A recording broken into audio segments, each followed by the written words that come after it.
bosku, ini lagi perjalanan menuju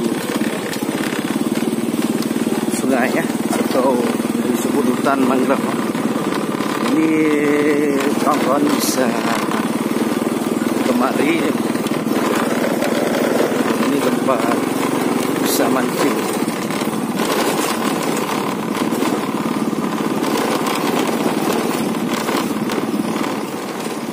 Kalau kawan-kawan mau hobi mancing, datang saja di hutan mangrove.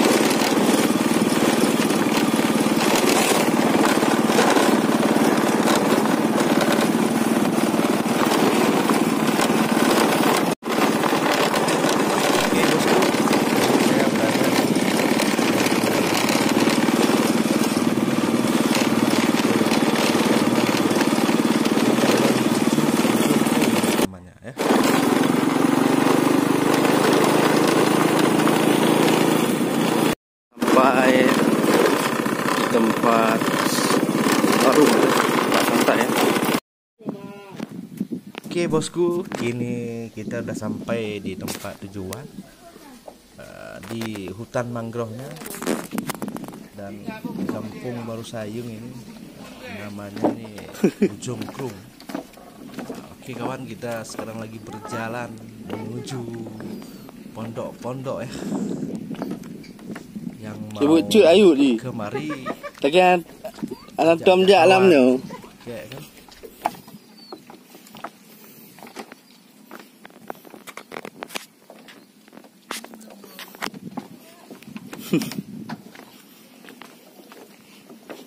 Oke bosku, ini sekarang berada di tempat hutan mangrove.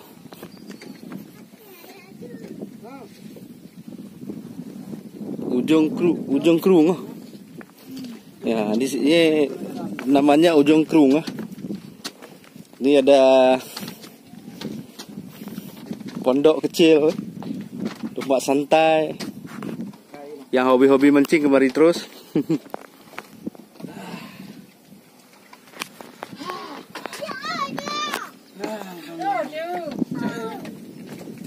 Hah? Oh, yang main HP ya. Bahaya main HP nanti. Tok belang ni. Boleh belang tadi.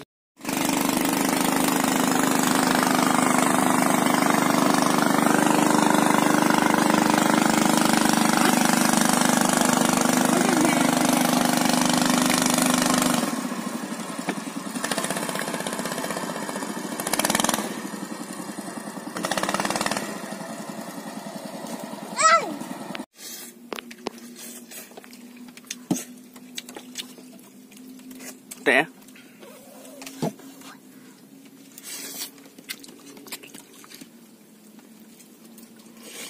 Meru.